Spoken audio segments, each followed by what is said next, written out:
Bonsoir à tous. Ce soir, nous allons lever le voile sur un courant religieux souvent qualifié de secte, parmi les plus mystérieux, les plus fermés connus au monde. Les témoins de Jéhovah, vous savez, ces hommes et ces femmes bien coiffés et habillés strictement qui sonnent à votre porte et vous annoncent entre autres la fin du monde. Que vous sachiez tout de suite qu'il ne s'agit pas dans ce reportage d'une affaire de conviction religieuse que temps présent respecte bien sûr profondément. Les témoins ont d'ailleurs été persécutés par les nazis pour leurs convictions. Mais aujourd'hui, le mouvement suscite de vives critiques, de graves accusations, multiplication des interdits pour ses membres, enfermement mental, excommunication cruelle et surtout dissimulation d'actes pédophiles. Cette enquête sur les témoins de Jéhovah n'aurait pas pu exister si l'un des leurs, un cadre important de l'Église ici à Genève, n'avait décidé de jeter l'éponge et de dénoncer 60 ans de paradis promis, mais d'enfer vécu. William Heinzer et Florence Fernet ont vérifié ces allégations et mené une recherche longue et difficile. Voici leur enquête sur ce monde fait de droiture et d'interdits, de fraternité et de torture mentale.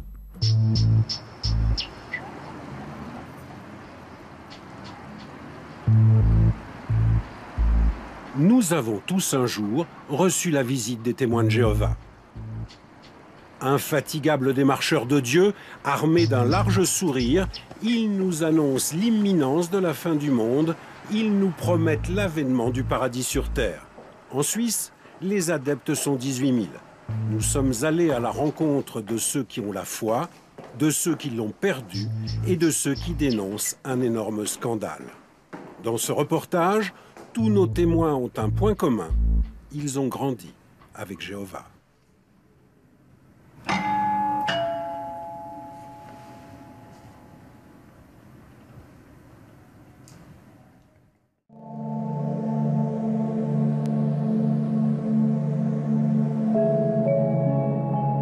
Les témoins, pour les témoins, c'est le peuple de Dieu, sous la lumière de Dieu.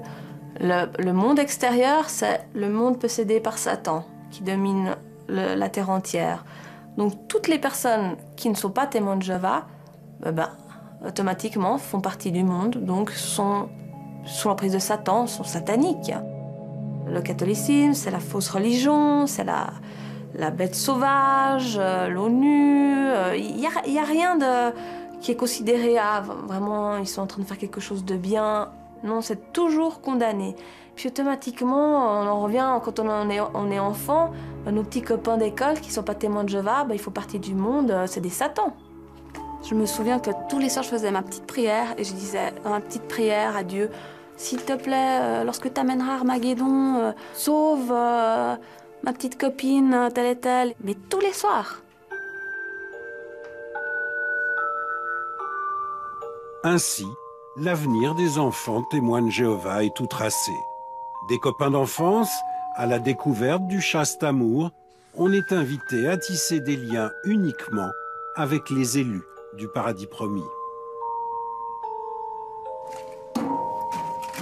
C'est le cas de cet homme que nous appellerons Eric.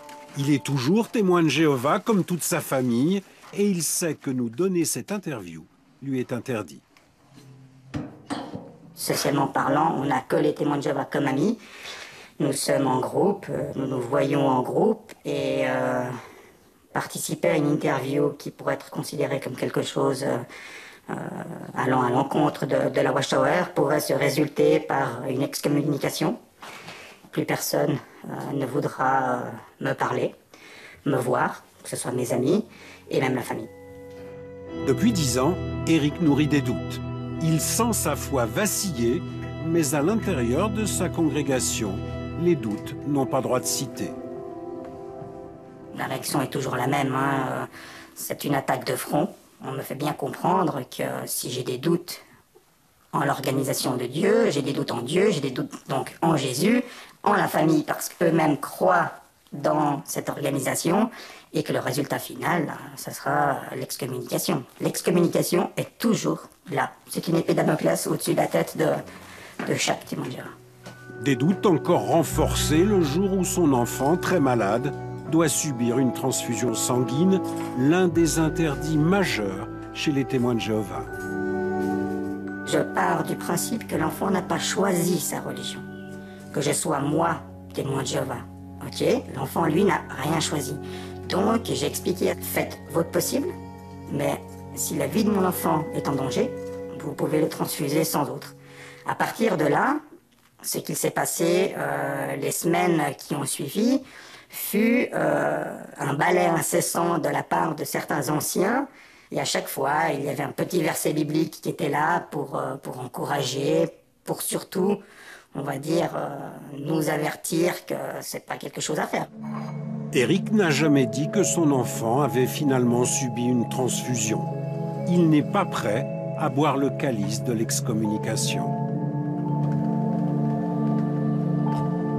Je sais que le jour où je serai excommunié, je ne pourrai plus compter sur mes amis, je ne pourrai plus compter sur ma famille, et je sais aussi que je vais vivre un ostracisme de la part de ces personnes, car ils n'auront plus le droit de me parler, de me rencontrer, de prendre des nouvelles, ne serait-ce que de répondre à un email ou un SMS.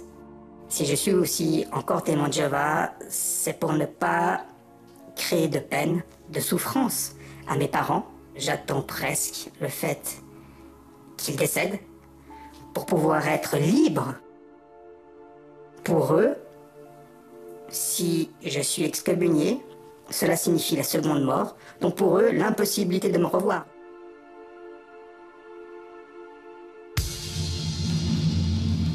Souffrance de l'enfermement mental, pression constante du groupe, terreur d'une excommunication qui conduit à la mort sociale, nous sommes loin du paradis. Pourtant, il y a pire. Depuis 2002, des victimes de pédophilie au sein des témoins de Jéhovah osent mettre en ligne leurs témoignages, comme Charlie Jones.